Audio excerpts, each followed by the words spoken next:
Hello. I'm going to be interviewing you about your time in the South and different types of segregation and civil rights issues that you experienced down there. First off, what is your name? My name is Norman Trice, Trice.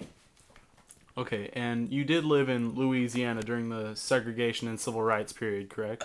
It was already after the civil rights law had been passed, but they were still having trouble, with the civil rights movement at that time. Okay, where in Louisiana did you live? A place called Tallulah, Louisiana, the northern part, up Mm-hmm. close to Monroe, Louisiana. Okay. What types of segregation and racism did you experience there? Uh, I just noted that there were the colors did not go to white worship places, and whites did not go to colored worship places. Uh, they they had special laws and regulations about how to treat the colored people. Uh, the problem was that people like me did not grow up when they were being treated badly. You understand what I'm saying? Mm-hmm. So we didn't get a good version of that. And so I thought it was bad everywhere. And that was a matter of how you look at the Constitution and how you view the political aspect of it. Okay. What types of things did blacks have to do differently from whites? Down there, Mm-hmm. well, they didn't date whites. It was a social thing. Mainly, it was social, but basically, they were encouraged by their own people to stay in their race. To not mingle or be integrated completely. Integration to the congressman, the political person, means perfectly means they all come together.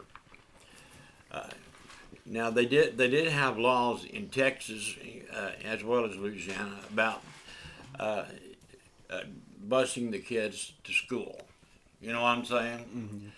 Uh, because now the government has stepped in and we had to bus them to maybe to another school just to make sure that there was equal representation in the schools. See what I mean? Mm-hmm.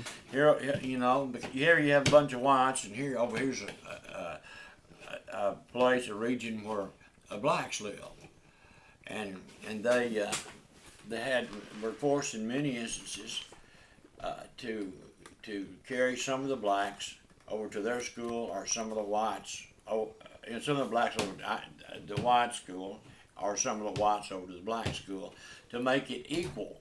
Mm-hmm. See what I mean? Yeah. And give them their equal rights.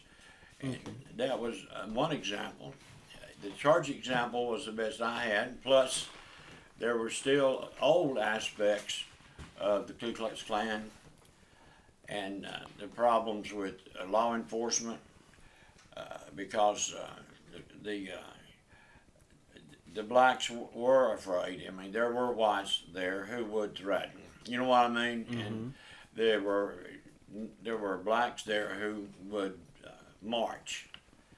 We had that happen one time when we were there, and they said the blacks were going to go down through one part of town, not part of the side where we were, and and demonstrate, and that meant a lot of tearing up and stuff like that because they had done it right when they first got civil rights. Uh,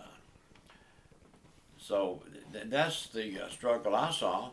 Actually, I didn't. You didn't know the blacks, like baby boomers. That was your grandma and I. We came up in a time when we were probably conceived during the time of the war, born during the time of World War II. That's why they call us baby boomers, and we had not encountered much of how the South lived or how anybody lived because we hadn't been there.